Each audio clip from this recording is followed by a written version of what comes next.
මේ ප්ලේලිස්ට් එකෙන් ළමයි අපි කතා කරන්න බලාපොරොත්තු වෙන්නේ මේ මාකට් එකේ තියෙන කැන්ඩල්ස්ටික් chart pattern ගැන අවබෝධයක් දෙන්න. මේක සම්පූර්ණම මේ channel එක සම්පූර්ණ education content තියෙන channel එකක්.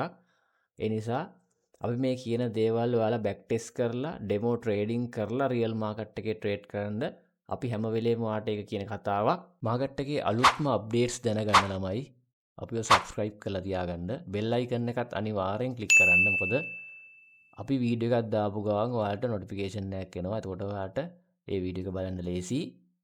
හරි ළමයි එහෙනම් අපි ගිහින් එන්නම් ඊළඟ වීඩියෝ එකෙන් හම්බෙමු.